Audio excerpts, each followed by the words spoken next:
going to call the Star Wars podcast, I guess. Um, as you all should know, Star Wars is a phenomenon that came around in the 1977 when George Lucas made the movie Star Wars. Now, what you're seeing here is a picture of the book Star Wars, which came out later from the movie. Unlike most movies, the movie for Star Wars was made first, and then the book was written. So, you should probably watch the movie. Now, today, instead of going into details on a certain character or talking about Star Wars news, I'm going to talk about Star Wars in general and how Star Wars has been forming. Star Wars started in 1977. At that time, it was a project that no one thought would be super successful until the movie came out in theaters.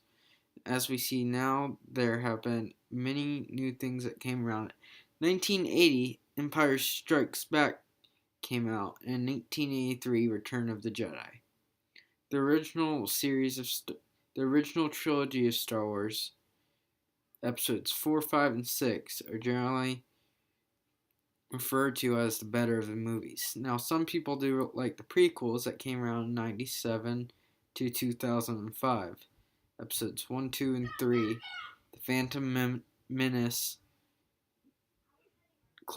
Star Wars, The Clone Wars, not the animated series, and Revenge of the Sith.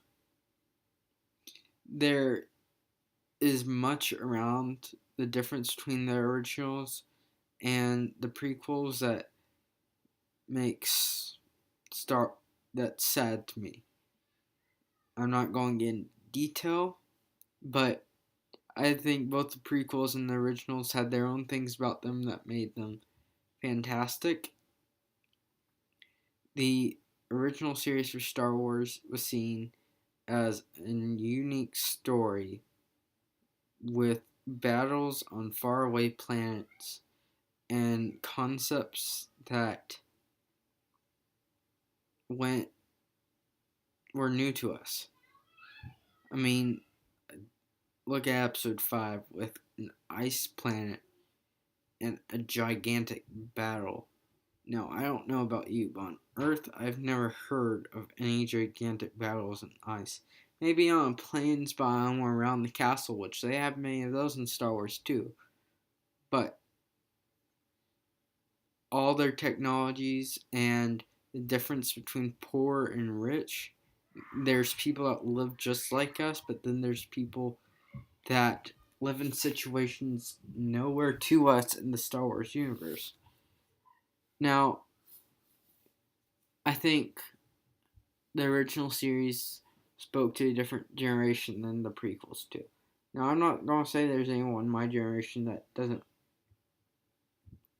not hate the prequels, because I'm the newer generation. There's plenty of people that hate the prequels. I'm just saying that the prequels brought much of my generation to liking Star Wars more. I think the prequels tell a different story and they give more background.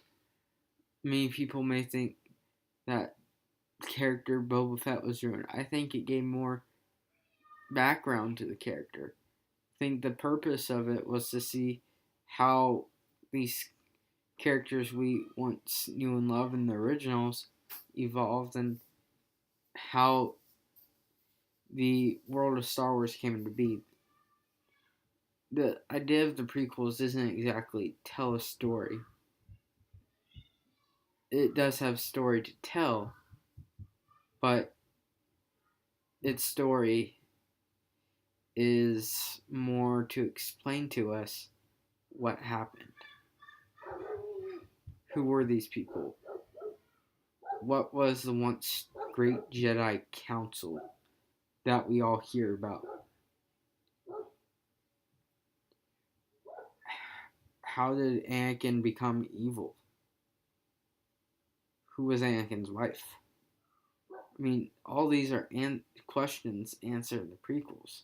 The prequels also give us many more questions, some which were answered in Star Wars: The Clone Wars, the animated series in 2008, like Order 66, what exactly went around that in the planning, and how did Sidious get more of his hold on the Empire after he became Chancellor?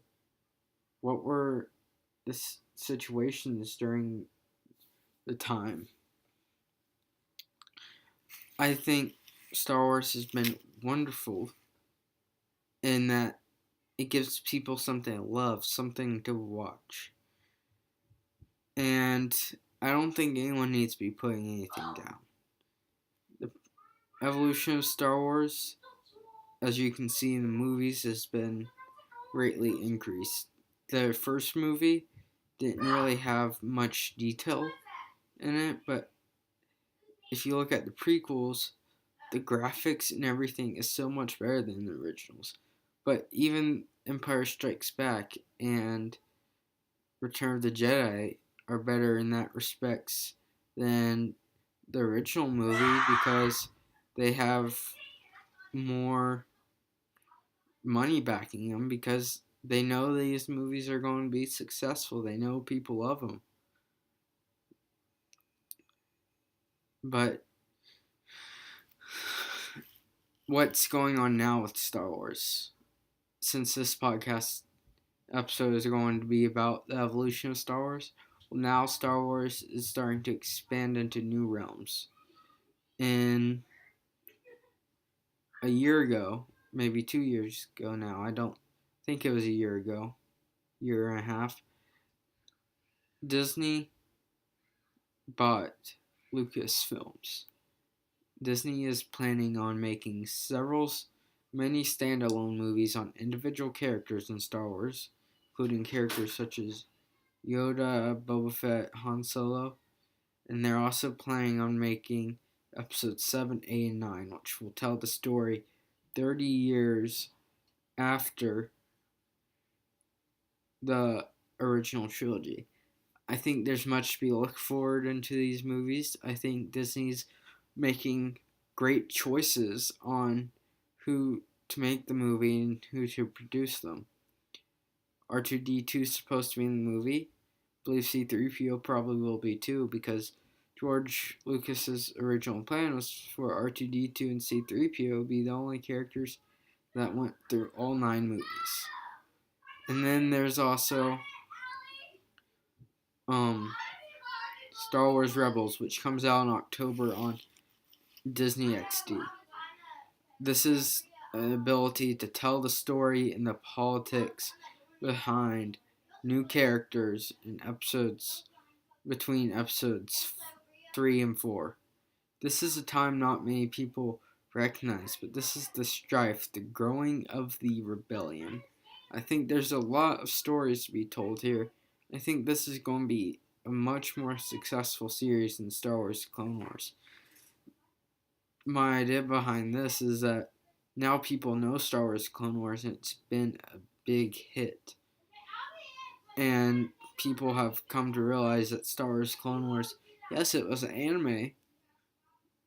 Maybe anime is not always best, but this is telling more the stories behind Star Wars. So I think in that respects, now that people understand how good Star Wars Clone Wars is, which came out in 2008 and ran to 2014, I think that there's going to be a lot more backing behind Star Wars Rebels than there ever was behind Star Wars The Clone Wars for this reason.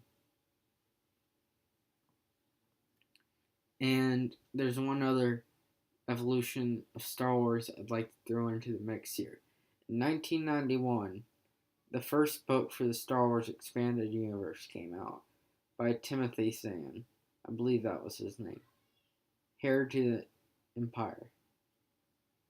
I never read it yet, but by what I know, this was the start of the Star Wars Expanded Universe.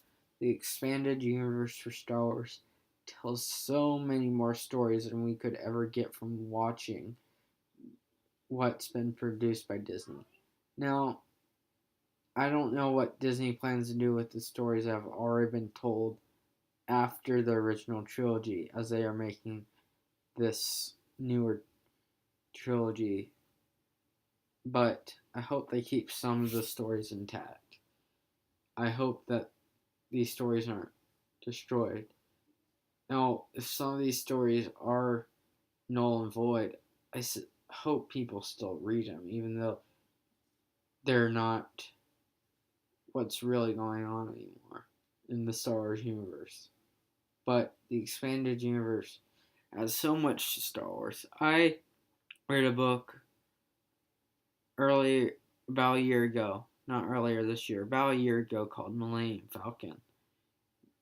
Many of you know the Millennium Falcon as Han Solo's ship, and this was what it was about.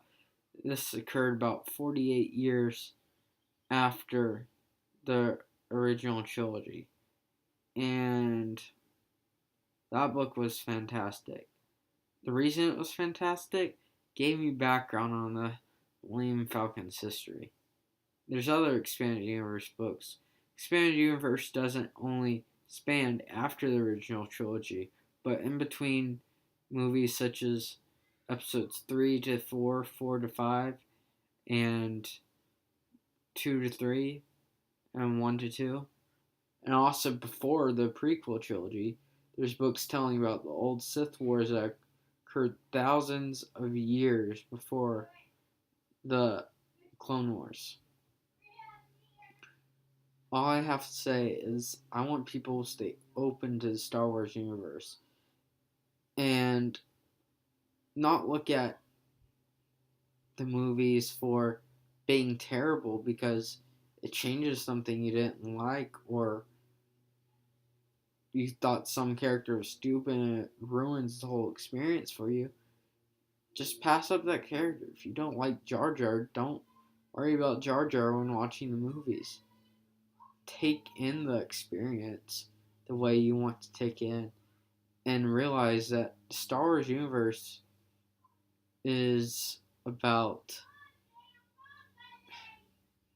the history and the politics and the love and the it's about all the battles we go through today. Poor versus rich, freedom versus control. I mean, look at how many stories in Star Wars, the Clone Wars animated series, were about control versus freedom. Onderon, when they were fighting against the repressive king, the slave trade, where there's this, I'm not going. I don't remember what they were called, but they were fighting against. They're being helped to do slave trade, but they had to do. Dooku did. Do they want to have the slave trade, or do they want to have freedom from Sith rule? And then there's love and passion.